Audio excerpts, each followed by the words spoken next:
মমচিত্রে নেতে নিত্যে। আমরা শুধু এই গান না, বিভিন্ন সঙ্গীত, সেই সঙ্গীতের সঙ্গে বা বিভিন্ন সংস্কৃতির সঙ্গে যিনি অতপ্রতভাবে জড়িত, যিনি একেবারে আমাদের প্রাণপুরুষ বলা যাবে, যিনি আমাদের বিশ্বকবি। আর আপনাদের নিশ্চয়ই হিন্ট দিতে হবে না যে কি তিনি কে। তিনি রবীন্দ্রনাথ ঠাকুর। সেই রবীন্দ্রনাথ ঠাকুরের শান্তিনিকেতনের আদলেই আরো একটি পশ্চিমবঙ্গের স্থান অবস্থিত হয়েছে। সেই স্থানে আমরা এসে উপস্থিত হয়েছি। সেটা আপনারা দেখতেই পাচ্ছেন যে নলেজ সিটি। সেই নলেজ সিটিতে আমরা একেবারে মূল দরজার সামনে এসে উপস্থিত হয়েছি। আমরা একটি বিশেষ অনুষ্ঠান পর্ব শুরু করতে চলেছি। সেই অনুষ্ঠান পর্বে আমরা বিশেষ একজন ব্যক্তি, যিনি এই দ্বিতীয় শান্তিনিকেতন বলে যেটা বলা হয়, সেই দ্বিতীয় শান্তিনিকেতনের যিনি প্রাণপুরুষ, ডক্টর আব্দুর রব, সেই আব্দুর রবের আমরা বিশেষ সাক্ষাৎকারের আমরা আয়োজন করেছি।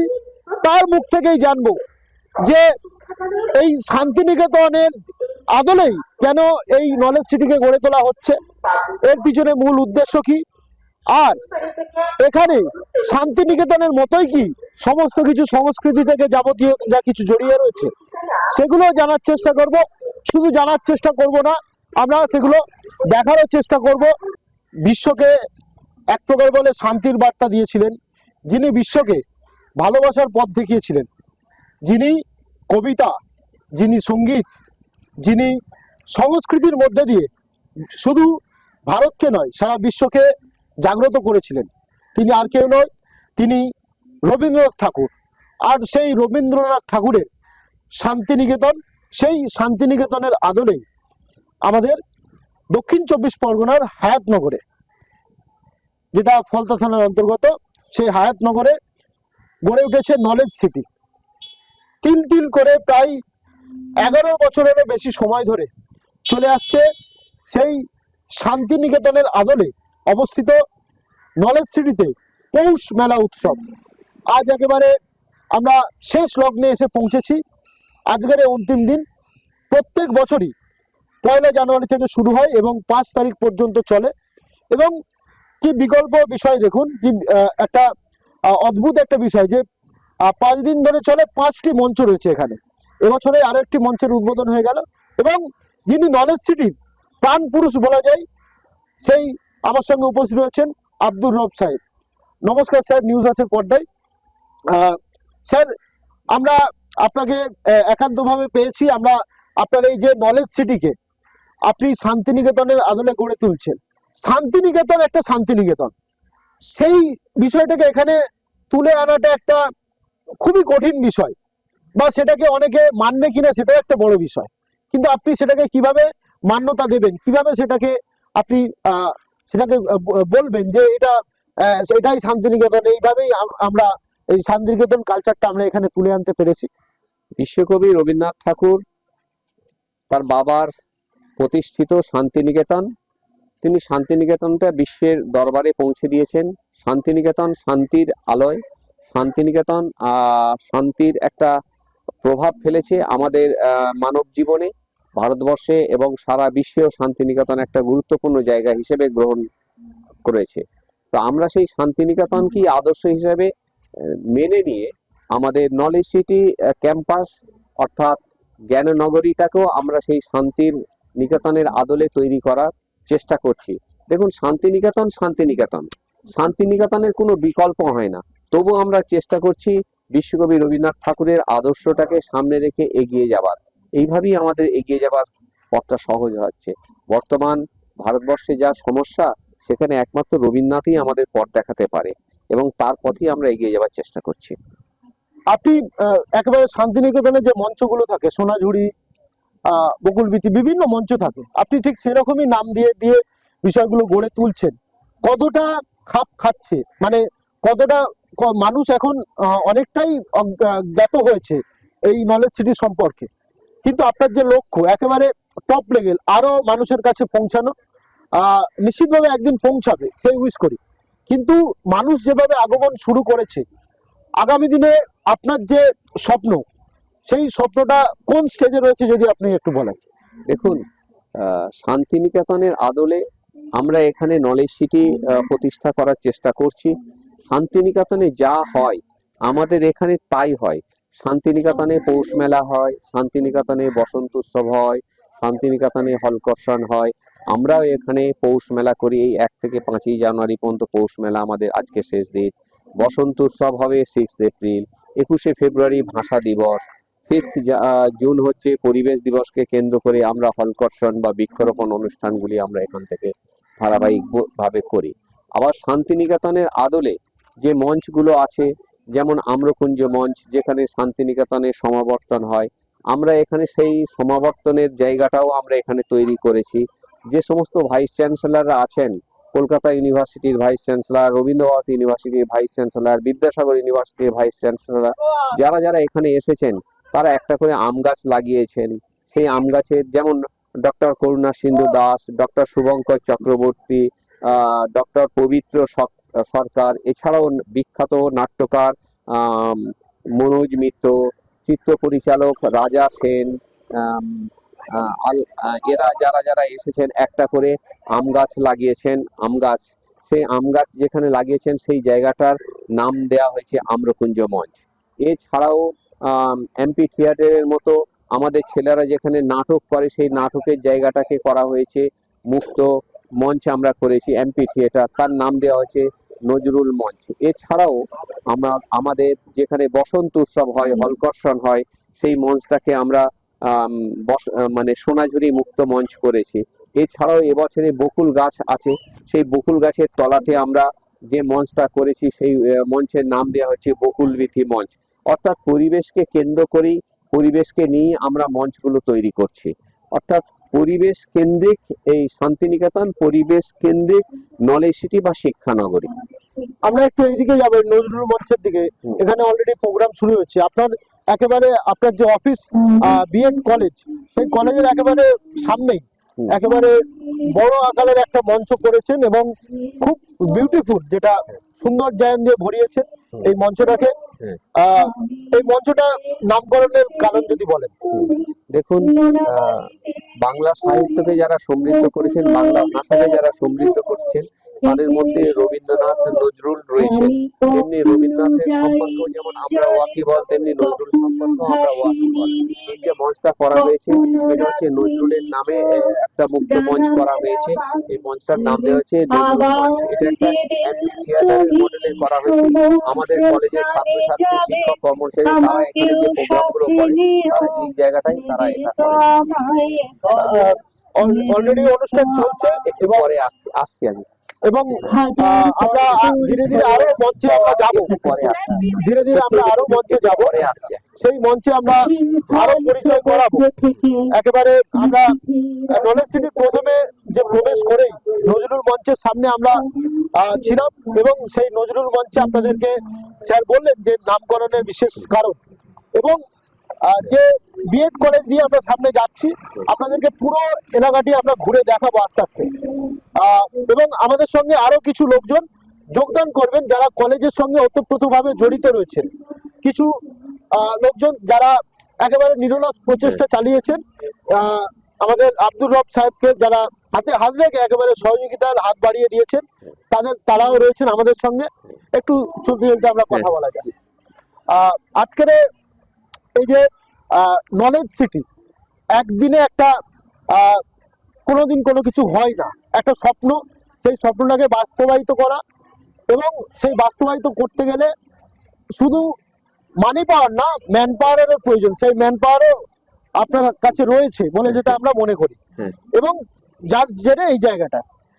আমাদের সঙ্গে রয়েছেন শামীম মিস্ত্রি, আছেন বিনীতা পান্ডে, আছেন সাইমা খাতুন, আছেন আবুল খায়ের এবং একরামুল। শামীম আমাদের সমস্ত ইনস্টিটিউটের কাজগুলো দেখছে। বিনীতা পান্ডে উনি দিল্লি পাবলিক স্কুলের টিচার, আর সাইমা খাতুন এমনি মেমোরিয়াল একাডেমির টিচার। আবুল খায়ের আমাদের ম্যানেজার বাবু, ইয়ার ল কলেজকে দেখাশোনা করছেন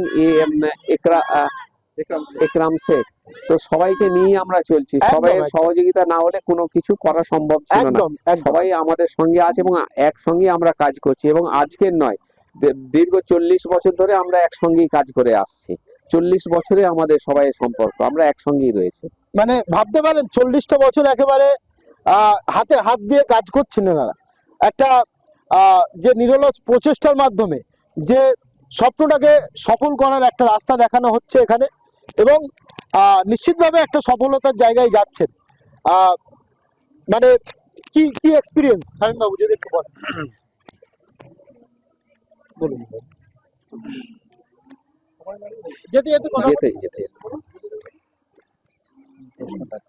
কি এক্সপিরিয়েন্স এই কলেজে কাজ করে, কি হ্যাঁ, এক্সপিরিয়েন্স আমি প্রথম যখন এখানে আসি, আসার পরে এখানে তখন টোটালি মাঠ ছিল।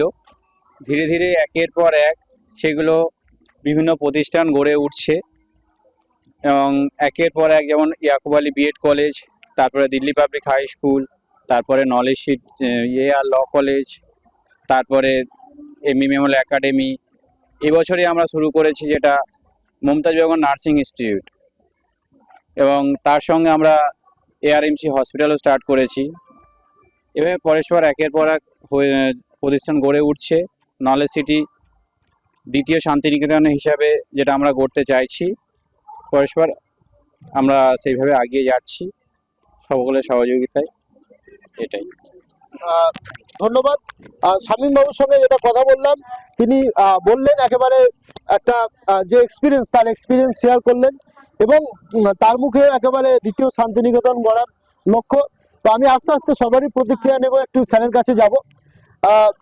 স্যার, এত বড় একটা পরিসর, এত বড় একটা পরিসর আপনি গড়ে তুলেছেন, বিভিন্ন ইনস্টিটিউট করেছেন, আরো ইনস্টিটিউট করবেন, মেডিকেল কলেজ হবে, যাবতীয় যা বিষয় হবে। কিন্তু এই যে বিষয়গুলো করার ক্ষেত্রে যে সহযোগিতা, সেই সহযোগিতা শুধু স্টাফ থাকলে তো হবে না, প্রশাসনিক সহযোগিতা লাগে, বিভিন্ন সহযোগিতা লাগে। কতটা মানে কোঅপারেটেবল, সব দিক থেকে কতটা কোঅপারেটেবল লোকজন রয়েছে, বা কতটা কোঅপারেট পান এখানে? দেখুন, এলাকার সমস্ত মানুষই আমাদের সহযোগিতা করছে। মানে এর আশপাশে 4-5টা গ্রাম, প্রত্যেকটা গ্রামের ছাত্রছাত্রীরা এখানে যেমন আসছে, আবার তারা পড়াশোনা করছে, ফলে সকালবেলা সন্ধ্যেবেলা তাদের সঙ্গে দেখা হয়। আবার তারা কেউ অসুস্থ হলে সঙ্গে সঙ্গে তারা এখানে হসপিটালে চলে আসছে। ফলে শিক্ষা এবং স্বাস্থ্য দুটোই এখানে পরিষেবা আমরা দিচ্ছি। ফলে গ্রামের লোকরা সবাই আসছে, তারা উপকৃত হচ্ছে, ফলে তারা আমাদের সবাই সহযোগিতা করছে, এবং সমস্ত রাজনৈতিক দলগুলো আমাদের সঙ্গে সহযোগিতা করছে। কার কথা বা মানে বলবো না, সবাই সহযোগিতা করছে এবং সবাই আসছে, এবং পিছন থেকে সাপোর্ট যদি তারা না করতো তাহলে এই কর্মযজ্ঞে আমরা সফল হতে পারতাম না। আপনার যে কালচারটা যে গড়ে তুলছেন, এই মানে দক্ষিণ 24 পরগনার মুখে একটা যেটা বলা হয়ে থাকে, কলকাতার লোক, ফ্র্যাঙ্কলি বলছি, কলকাতার লোক আমতলা শুনলেই অনেকে সন্ধ্যের পরে আসতে চাইতো না আগে, এখন যেটা আস্তে আস্তে পরিবেশটা স্বাভাবিক হচ্ছে। এই যে যে পরিবেশ গড়ে তুলছেন, এটা একটা মানে হচ্ছে একটা কি বলে অনুকূল বিষয়, যেটার কারণে আস্তে আস্তে লোক আসছে এই এলাকায়, মানে বিশেষ করে কলকাতার লোকজন এখানে আসা শুরু করেছে। এখানে বিভিন্ন লোকজন ফ্ল্যাট কিনছে, বাংলো কিনছে, বা তারা এই পরিবেশে থাকতে পছন্দ করছে, অ্যাটমসফিয়ারটা আস্তে আস্তে চেঞ্জ হচ্ছে। দেখুন, এটা তো ফাঁকা মাঠ ছিল, মানে এখানে চাষ হতো না, আবার বর্ষার সময় ডুবে যেত, ফলে কোনো মানুষ চাষই করতে পারতো না। সেই অনুর্বর জায়গাটাকে আমরা এখানে পেয়েছি, এবং গ্রামের লোকেরাই তারা ধীরে ধীরে আমাদের এই জায়গাগুলো দিয়েছে, এবং আমাদের পৈতৃক ল্যান্ড ছিল সেগুলোকে আমরা নিয়ে এই শিক্ষা প্রতিষ্ঠান গড়া। যেহেতু রবীন্দ্র ভারতীর সঙ্গে যুক্ত ছিলাম, তাই রবীন্দ্র ভারতীর চিন্তাধারাটা আমাদের এখানে প্রভাব ফেলেছে। আর এখন কিছু জায়গা আমরা এখানে রেখে দিয়েছি, বাকি কিছু জায়গা আমাদের উদ্বৃত্ত জায়গা, সেগুলোকে আমরা বিক্রি করে দিচ্ছি, বাংলো বিক্রি করছি। বাংলো বিক্রি করার পর যে টাকা পয়সা আসছে, সেই টাকা দিয়েই কিন্তু আমরা এই ইনস্টিটিউটগুলো করছি, এবং সেই জায়গা বিক্রির বিষয়ে বিশেষ করে সহযোগিতা যারা করেছে তাদের মধ্যে রয়েছেন বিনিতা পান্ডে এবং সাইমা খাতুন, এবং এরা আমার দুজন পিএ। মানে এরা আমাদের খুব সহযোগিতা করছে। এরা যদি না সহযোগিতা করতো তাহলে পারা যেত না, সম্ভব নয়। বিনিতা পান্ডের একটু ইন্টারভিউ নিয়ে নাও, তারপরে সাইমা।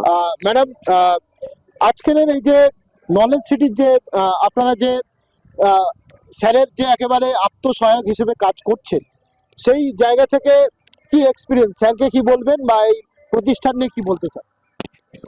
আগে তো স্যারের ব্যাপারে আমি বলতে চাই কি স্যারের এই যে 5 দিন ধরে যে প্রোগ্রামগুলো চলছে, শুধু এখানে যে এত দূর দূর থেকে লোকরা আসছে, শুধু স্যারের ভালোবাসার জন্যই ওরা এত দূর থেকে জার্নি করে এখানে আসছে। আর স্যারের মতন আজ পর্যন্ত এখন পর্যন্ত আমরা দেখতে পাইনি কোনো লোক যে একটা এত বড় প্রজেক্ট রেডি করেছে বা এত বড় প্রজেক্ট নিয়ে কাজ করছেন। হ্যাঁ, আর স্যারের হচ্ছে কি মানে স্যারের যে বিহেভিয়ার, কথা বলা, ওনার ভাব, এগুলোই ভালোবাসার জন্য এত দূর দূর থেকে নলেজ সিটিতে সবাই আসছে। আজকে 5 দিন ধরে এগুলো প্রোগ্রাম চলছে, আমরা সারা বছর ইন্তজার করি। হ্যাঁ, এগুলো অপেক্ষা করি কি আমরা এই পৌষ মেলাটা এনজয় করব বা পৌষ মেলায় প্রোগ্রামটা অ্যাটেন্ড করব। ঠিক আছে, থ্যাংক ইউ স্যার। অসংখ্য ধন্যবাদ। ম্যাডাম, আপনিও হাতে হাত মিলিয়ে কাজ করছেন, কি বলবেন? এটাই আমি বলবো, এর আগে হয়তো অনেক জায়গায় কাজ করেছি, তবে আমি এখানে যে কাজ করছি এটা একদম আমি মন থেকে বলছি। মানে এত ভালো ইনস্টিটিউট আমি কোথাও কাজ করিনি, যে যতটা সিস্টেমেটিক ততটাই হেল্পফুল।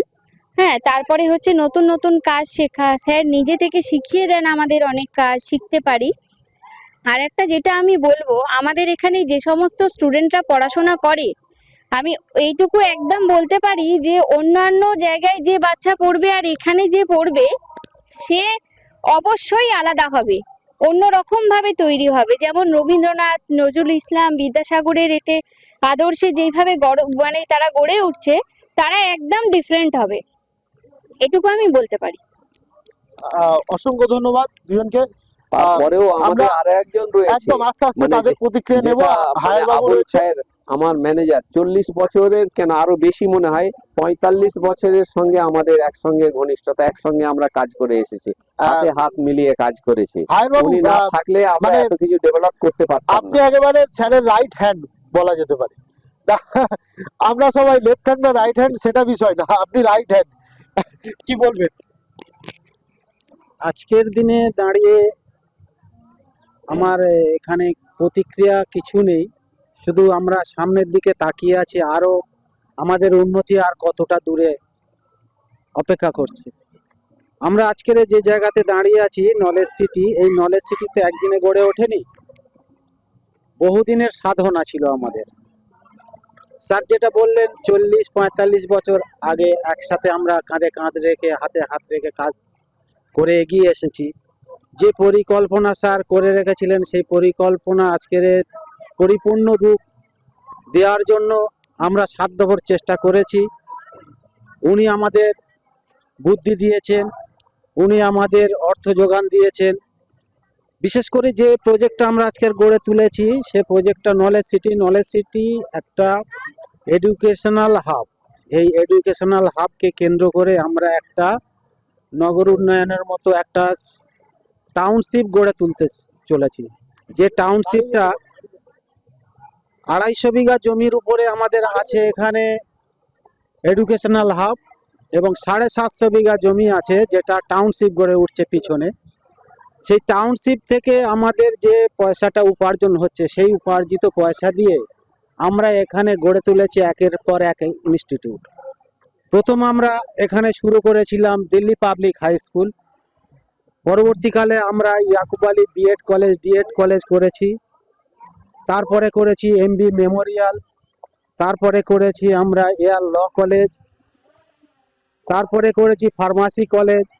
বর্তমানে আপনারা দেখতে পাচ্ছেন এখানে আমাদের নার্সিং কলেজ শুরু হয়েছে, মমতাজ বেগম নার্সিং ইনস্টিটিউট, যেটা গড়ে উঠেছে। আগামী দিনে আমাদের পরিকল্পনা, এখানে এআরএমসি হসপিটাল যেটা হয়েছে, সেই এআরএমসি হসপিটালকে কেন্দ্র করে আমরা 460 বেডের যে আমাদের অ্যাপ্লিকেশন, সেটা আমরা পেয়ে গেছি। বর্তমানে আমরা এগিয়ে চলেছি সামনে এআরএমসি মেডিকেল কলেজ। সেই এআরএমসি মেডিকেল কলেজের উদ্দেশ্যে আমরা এখন সমস্ত আমাদের সম্পূর্ণ পরিকল্পনা বাস্তবায়ন করার জন্য যা কিছু দরকার আমরা সেই পথে এগিয়ে চলেছি। এছাড়া আগামী দিনে আমরা এখানে একটা প্যারামেডিক্যাল কলেজ করব, যেটা আমাদের এআরএমসি মেডিকেল কলেজের সহযোগিতা করার জন্য সমস্ত দিক থেকে তার ব্যবস্থা থাকবে। আজকের দিনে আমরা দাঁড়িয়ে এখানে যে নগর উন্নয়নের কথা বলছি, সেই নগর উন্নয়নের পরিকল্পনা, আমাদের এখানে যে রাস্তাগুলো আছে আপনারা দেখতে পাবেন, আমাদের এখানে 60 ফুট একটা মেন রাস্তা আছে, তারপরে আছে 30 ফুট, তারপরে আছে 17 ফুট বাইলেন। এই যে পরিকল্পনা, সেই পরিকল্পনা আজ থেকে 100 বছর পরেও, 150 বছর পরেও যখন আমাদের দেখবেন এখানে মানুষ যখন অনেক বেশি উন্নত হবে, এখানে যে পরিকল্পনা, সেই পরিকল্পনার সাথে সাথে আমাদের যে এখানে টাউনশিপ গড়ে উঠবে, সেখানে টাউনশিপের যে আমরা যেটা দেখেছি শহর অঞ্চলে একটা ঘিঞ্জি ব্যাপার থাকে, সেই ব্যাপারটা এখানে থাকবে না। এখানে থাকবে একটা সুস্থ পরিবেশ তৈরি হবে, যে পরিবেশ খোলামেলা জায়গার ভিতরে প্রত্যেকটা প্লটের সামনে আপনারা 17 ফুট রাস্তা পাবেন, 30 ফুট রাস্তা পাবেন। এছাড়াও আমাদের এখানে বর্তমানে আমরা যেটা আমাদের মূল উদ্দেশ্য, আমাদের এই টাউনশিপে যারা বসবাস করবে তাদের শিক্ষা স্বাস্থ্য এবং না ওই আচ্ছা আচ্ছা ঠিক আছে, এখানে ওখানে যাবে, ঠিক আছে তাই তো? একটা শিশু যখন এখানে পড়াশোনা করবে, ঠিক আছে, সে পড়াশোনা করে এখান থেকে সে ল পাস করবে, এখান থেকে সে বিএড পাস করবে, এখান থেকে সে মেডিকেল কলেজ থেকে সে ডাক্তারি পাস করবে। এই যে পরিকল্পনা, এই পরিকল্পনা বাস্তবায়িত হতে খুব বেশি দিন বাকি নেই। আমরা জোর কদমে এগিয়ে চলেছি। আগামী দিনে আশা করছি আপনারা দেখতে পাবেন দক্ষিণ 24 পরগনা কেন, ভারতবর্ষের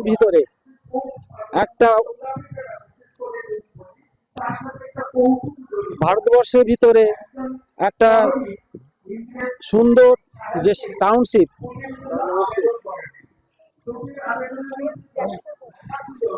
সেই টাউনশিপটা গড়ে উঠবে নলেজ সিটিতে। ঠিক আছে, এই পর্যন্ত বলে আমি শেষ করলাম।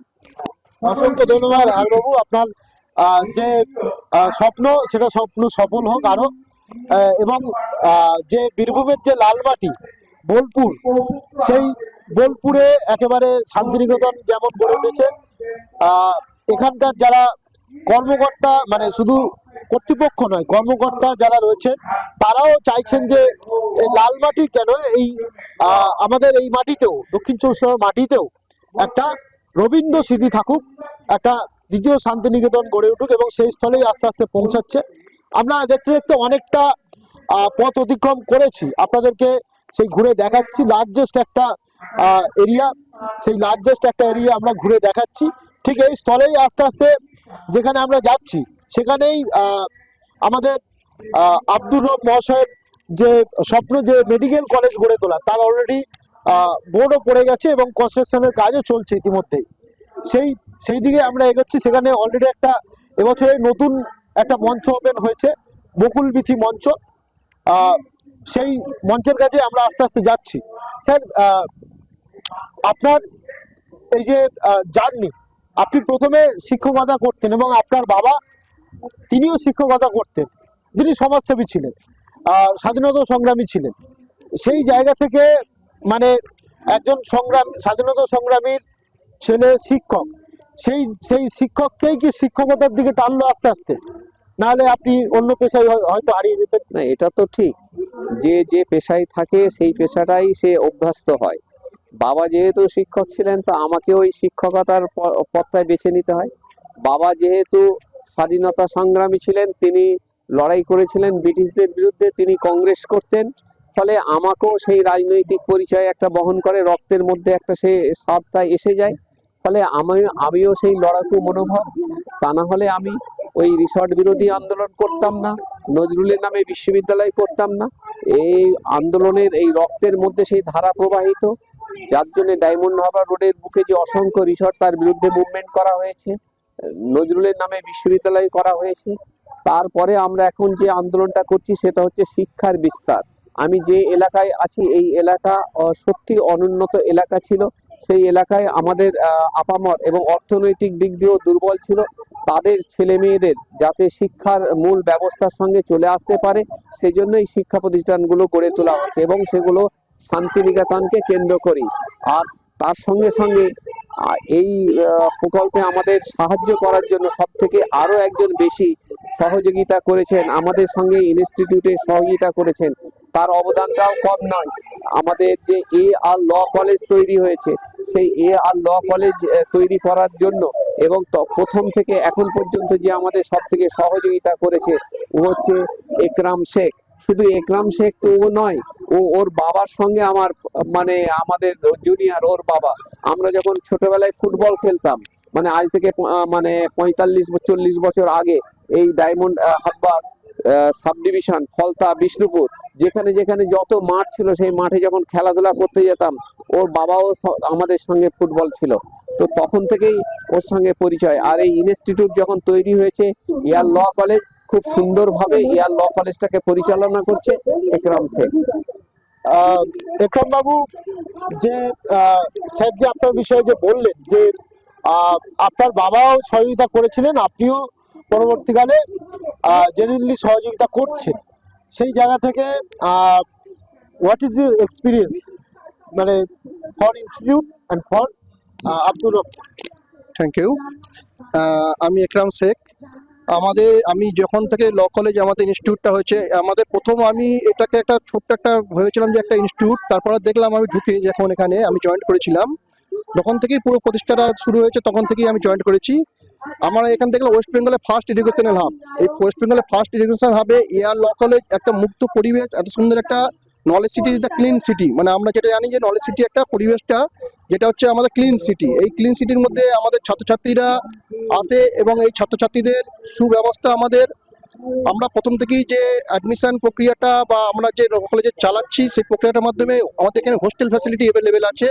এই হোস্টেল গার্লস এবং বয়েজ পৃথকভাবে আমাদের হোস্টেল ফ্যাসিলিটিগুলো অ্যাভেলেবেল আছে, এবং স্যারের যে সহযোগিতা আমরা করে আসছি এবং আগামী প্রজন্মে আমরা সকলেই সহযোগিতা করব, এবং আরও আমরা এই প্রতিষ্ঠানটাকে আরও দৃঢ়ভাবে বিশ্বাস যে আরও অনেক দূরে এগিয়ে নিয়ে যাবো, এবং ছাত্রছাত্রীদেরকে আমরা আরও উৎসাহ করে এখানে আমরা প্রতিষ্ঠানকে প্রতিষ্ঠিত করে এবং ওদেরকে অ্যাডমিশন করাবো।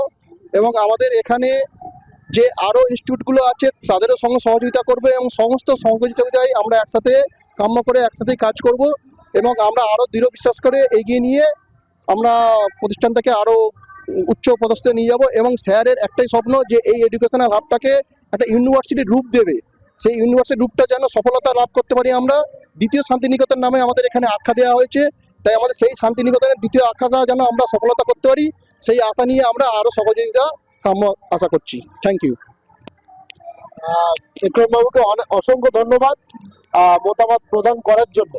আমরা যে মঞ্চের সামনে দিয়ে এলাম সেটা বকুলবীথি মঞ্চ, এবছরেই তার সেটা প্রাণ পেয়েছে, সেটা প্রতিষ্ঠা হয়েছে। উসি থানার মাননীয় ভারপ্রাপ্ত আধিকারিক তিনি এসে এটার শুভ উদ্বোধন করেছেন, এবং এটা অলরেডি অনুষ্ঠান চলছে আপনারা দেখলেন, এবং আরো বিভিন্ন আমরা অনুষ্ঠান মঞ্চের কাছে নিয়ে যাব, এবং সেটা ঘুরতে ঘুরতে একটা আলোচনা পর্ব চলবে। যেটা স্যার বলছিলাম যে আপনার লাইফেও হয়তো কিছু কিছু সময় স্ট্রাগল গেছে, সেটা আপনার হচ্ছে কেরিয়ারের ক্ষেত্রে হোক বা বিভিন্ন সময় হোক, একটা প্রত্যেকটা মানুষের ভালো সময় খারাপ সময় নিয়েই গঠিত হয়। কিন্তু যেটা হচ্ছে যে বিষয় যে একটা আপনার বাবা চেয়েছিলেন যে আপনার বাবা মানে স্কুল করেছিলেন, আপনারা এই যে আরো বড় স্বপ্ন নিয়ে এগোচ্ছেন, আপনার কলেজ করছেন, সেক্ষেত্রে যে মানে এগুলোর ক্ষেত্রে মানে আর্থিক বিষয় একটা বিষয় আছে বা বিভিন্ন বিষয় রয়েছে, যাবতীয় যে বিষয় রয়েছে সেইগুলো একটা সহযোগিতা তো এনারা করছেন, এনারা বলছেন, কিন্তু সেগুলোর ক্ষেত্রে যে বাকি যে মানে এই যে বিষয়টাকে একটা সাজানোর ক্ষেত্রে আপনি তো বললেন যে সব জায়গায় কোঅপারেশন পাচ্ছে, কিন্তু আর কোন কোন জায়গায় সহযোগিতা পেলে আরো স্বয়ংসম্পূর্ণ হবে বলে আপনার মনে হয়? দেখুন, সব জায়গায় সমস্যা আছে আর সমস্যার সমাধানও আছে। তো সমস্যা প্রতিটা মুহূর্তে আমরা অনুভব করছি, আর আমরা সেই সমস্যাগুলো কাটিয়ে তোলারও চেষ্টা করছি। তো এরপরে যে সমস্ত ইনস্টিটিউটগুলো গড়ে উঠবে সেগুলোর ক্ষেত্রে আমরা রাজ্য সরকার যদি আমাদের সহযোগিতার হাত বাড়িয়ে দেয়, তাহলে এই এলাকাটাকে আরো অনেক অনেক ডেভেলপ আমরা করতে পারবো।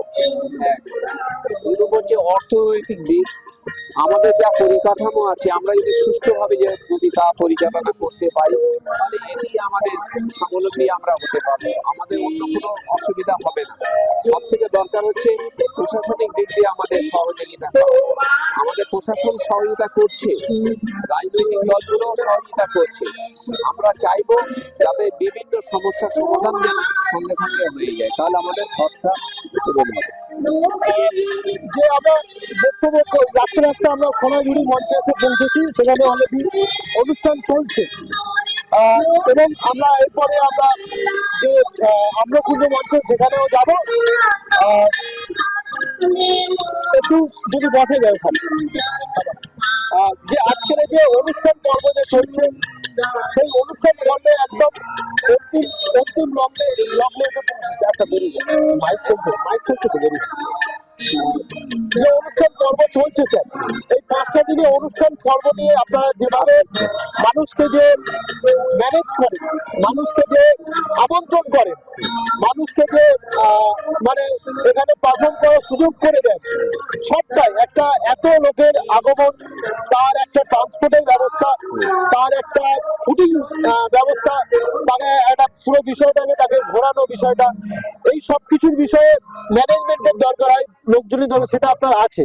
কিন্তু এই ম্যানেজ করার বিষয়টা বা এইভাবে একটা সুষ্ঠু সম্পূর্ণভাবে পুরো অনুষ্ঠানটাকে সম্পূর্ণ করা, সেটাও একটা চারটিখানি বিষয় না। এই পৌষ মেলাকে ঘিরে যত দিন যাচ্ছে পৌষ মেলা আরো মানে হচ্ছে লোকের কাছে গুরুত্ব বাড়ছে, আরো লোকজনের আগমন বাড়ছে। তাই পৌষ মেলা আগামী দিনে আরো বড় হবে সেটাই আশা রাখি। কিন্তু এই যে পৌষ মেলাতে এই যে নিয়ন্ত্রণ, এই যে একটা মানুষের একটা যে তাদেরকে মেনটেন করা, এটা কিভাবে করেন? দেখুন, পৌষ মেলা নলেজ সিটি প্রায় 11 বছর হয়ে গেল। এর পিছনে যাদের অবদান রয়েছে, মানে তাদের অবদান ছাড়া এই পৌষ মেলা সম্ভব নয়। একটা হচ্ছে সামনে আর একটা হচ্ছে পিছনে। আমাদের দুটো দিক আমরা সবসময় দেখি, একদিকে ডান দিক, একদিকে বাম দিক, একদিকে সামনে আর একদিকে পিছনে। তো সামনে হয়তো আমাকে দেখেছেন, কিন্তু পিছনে আমাকে যারা সহযোগিতা করেছেন তার মধ্যে 1 নম্বর হচ্ছে আবুল খায়ের, আমাদের ম্যানেজার বাবু, 1। 2 নম্বর হচ্ছে শামীম মিস্ত্রি। এরা দুজন রাত দিন পরিশ্রম করে এই অনুষ্ঠানগুলোকে সফল করার চেষ্টা করছে। এদের ঘুম নেই। এই কদিন ছাড়াও আরো 5 দিন বা 10 দিন আগে থাকতে রাত দিন এদের ঘুম হয় না, এখানেই পড়ে আছে, কোথাও যেতে হচ্ছে না। ফলে রাত দিন পরিশ্রম করার ফলে তারা এবং আমাদের যত গাড়ির ড্রাইভার আছে তারাও প্রচুর পরিশ্রম করছে। আমাদের যত শিক্ষক শিক্ষিকা আছে তারাও সবাই পরিষ্কার করছে, মানে সহযোগিতা করছে। এবং প্রত্যেকটা ইনস্টিটিউটের এক একটা মঞ্চ তারা ভাগ করে নিয়েছে। ইয়ার ল কলেজ, আম্রকুঞ্জ মঞ্চ, ইয়াকুব আলী বিএড কলেজ, সোনাঝুরি মঞ্চ, দিল্লি পাবলিক স্কুল, বকুলবিথি মঞ্চ, এমবি মেমোরিয়াল, নজরুল মঞ্চ, এরকম ভাবে ভাগ করে নিয়ে তারা অনুষ্ঠানগুলি পরিচালনা করছে। ফলে এক একটা মঞ্চের পিছনে 20-25 জন লোক আছে, তারা সেই মঞ্চটাকে সুন্দরভাবে পরিচালনা করছে। তাদের সহযোগিতা একটা যেটা আপনার যে এই এরিয়ার ক্ষেত্রে বা যে বিভিন্ন আপনাদের এখানে আছে, মন্ত্রী থেকে শুরু করে, মন্ত্রী দিলীপ মন্ডল থেকে শুরু করে, আপনি সকলে কোঅপারেশন পাচ্ছেন, যেখান থেকে মানে যে মেডিকেল কলেজ তৈরি হবে, এখন আপনার হাসপাতাল রয়েছে, নার্সিং ইনস্টিটিউট তৈরি হচ্ছে, 460 বেডের হাসপাতাল তৈরি হচ্ছে, বিভিন্ন প্রতিষ্ঠান হয়েছে, যেটা এক ছাতার তলায় মানুষ সমস্ত পরিষেবা পাবে, এই আপনার চিন্তা ভাবনা রয়েছে। সেই জায়গা থেকে মানে যে মেডিকেল কলেজ বা যাবতীয় যা বিষয়ের ক্ষেত্রে সেইগুলো কাজ কতটা এগিয়েছে? দেখুন, দিলীপ মন্ডল আমাদের যেভাবে সহযোগিতা করেছেন, বিশেষ করে প্রশাসনিক জায়গায় পারমিশন পাওয়ার জন্য, তা আমরা কৃতজ্ঞতার সঙ্গে চিরদিন স্মরণ করব এবং তার অবদানকে আমরা কোনোদিন ভুলতে পারবো না। সব থেকে বড় কথা, দিলীপ মন্ডল যদি এগিয়ে না আসতেন তাহলে আমরা এতগুলো ইনস্টিটিউট কিন্তু খুলতে পারতাম না। সবগুলো খোলার জন্য সহযোগিতা উনি করেছেন এবং মানে কি বলবো, মানে এরকম ব্যক্তিগতভাবে সহযোগিতা কেউ আমার করেছে আমার এরকম জানা নেই। দিলীপ বাবুর কাছে আমরা চিরকৃতজ্ঞ। দিলীপ বাবু না থাকলে ইনস্টিটিউট গুলো খোলা সম্ভব ছিল না। বেশ, স্যার, এবারে যে বিষয় নিয়ে জানার চেষ্টা করব সেটা হচ্ছে যে আপনার যে শিক্ষকতার জীবন থেকে এই জীবনে আপনি পা রেখেছেন। একটা শিক্ষকতার জীবন ছিল পড়াশোনা করানো বা স্টুডেন্টদের পড়ানো। এখানে হচ্ছে আপনার টোটাল জিনিসটা দেখতে হচ্ছে। একটা তো নিশ্চিতভাবে হার্ড জব, সেটা আপনি মানে শরীরের ক্ষেত্রে নিজেকে একটু খেয়াল দেওয়া আপনার প্রয়োজন বলে মনে করছি। পাশাপাশি আপনার হচ্ছে আপনার হচ্ছে ম্যানেজমেন্ট এতটাই করছেন এখানে কনসেন্ট্রেশনটা রয়েছে, আপনার মনোসংযোগটা রয়েছে। সেটা সেই জায়গা থেকে মানে হচ্ছে কতটা নিজের জন্য সময় দিতে পারেন। দেখুন, নিজের জন্য সময় প্রায় দিতে পারিনি, এটা দিয়ে বার হয়ে যাবো। নিজের জন্য সময় একদমই দিতে পারছি না। এই ইনস্টিটিউট গুলো মানে পারমিশন বার করা, সহযোগিতা করা, তারপরে অ্যাডমিনিস্ট্রেটিভের কাজটা দেখা, এগুলো দেখতে দেখতে সকাল 5:30 থেকে একদম 8টা 8:30 বেজে যাচ্ছে। ফলে একদমই সময় পাচ্ছি না নিজের প্রতি লক্ষ্য রাখতে। আর এইগুলো আমি ভুলে যাই সবকিছু। এক একটা ইনস্টিটিউট যখন সেটা নিয়ে আমি সবসময়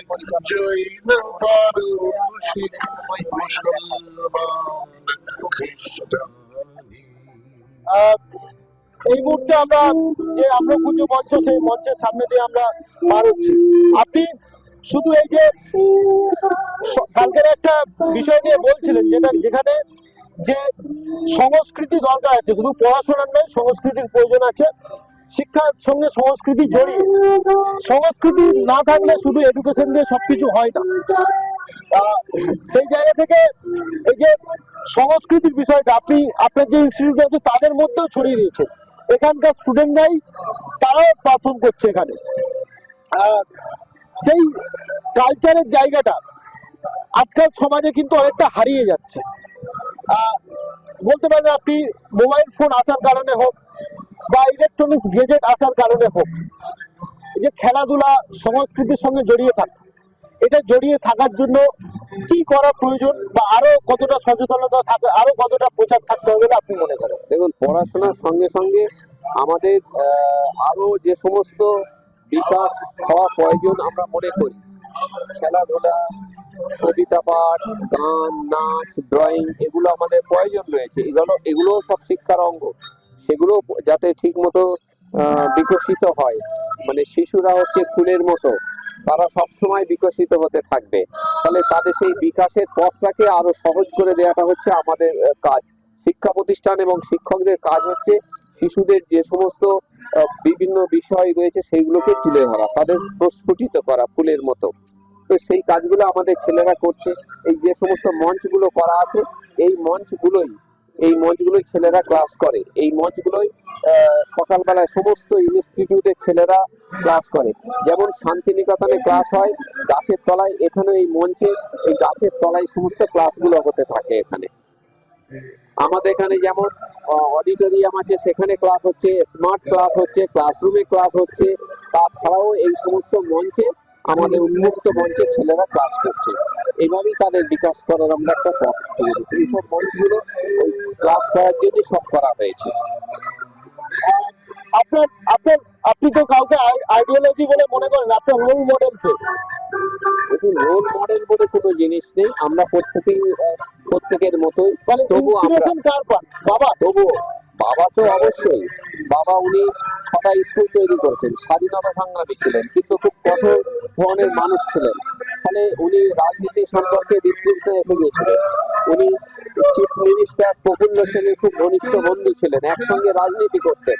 কিন্তু পরবর্তীকালে সেই রাজনীতি থেকে উনি সরে আসেন, এসে উনি শিক্ষা প্রতিষ্ঠান গড়ে তুলেছেন, একসঙ্গে 6টা ইনস্টিটিউট করেছেন। এই 6টা স্কুল করার ফলে আমরা সেই 6টা স্কুল উনি যেহেতু তৈরি করেছেন, তা আমার মধ্যেও সেই আবেগ আছে যে আমি আরো 6টা কলেজ তৈরি করবো। তো সেই 6টা কলেজ থেকে এখন 9টা কলেজে অলরেডি আমরা এসে গেছি, এবং কলেজ থেকে আমরা বিশ্ববিদ্যালয় করার আমরা চিন্তা ভাবনাটা এখন করছি। আমরা এই মুহূর্তে এখন সোনাঝুরি মঞ্চের কাছাকাছি রয়েছি, যেখানে অনুষ্ঠান চলছে। আপনি এই যে মানুষের যে ভালোবাসা পাচ্ছেন, এটা একটা এক্সট্রা পাওয়ার যোগাচ্ছে বলে মনে হচ্ছে। হ্যাঁ, অবশ্যই। মানে ভালো মানুষকে যদি আমি ভালোবাসি, তাহলে মানুষ আমাকে ভালোবাসবে। আমি যদি মানুষের সঙ্গে খারাপ ব্যবহার করি, মানুষও আমার সঙ্গে খারাপ ব্যবহার করবে। তো আমি কেন মানুষের সঙ্গে ভালো ব্যবহার করবো? বুদ্ধিটা প্রত্যেক মানুষেরই আছে। আজকের যে মানে শেষ দিন, আজকের মানুষের জন্য, সাধারণ মানুষের জন্য, যে এখানে যারা পারফর্ম করবে তাদের জন্য, যারা যতদিনে পারফর্ম করবে তাদের জন্য, আর যারা করবে এই নতুন বছর সকলের জন্য কি বার্তা দেবে? শুভেচ্ছা এবং ভালোবাসা। আগামী দিনগুলো ভালো কাটুক। সবাই আমরা চাইবো আগামী দিনে সবাই সুখে শান্তিতে থাকুক।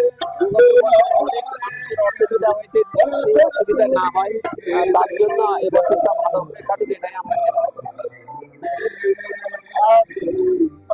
আর যেটা একটা গুরুত্বপূর্ণ বিষয়, যে আপনি কালকে ঘোষণা করলেন যারা নয় প্রথম, দ্বিতীয় এবং তৃতীয় হবে তাদেরকে আপনি বিনামূল্যে পড়ানোর ব্যবস্থা করবেন।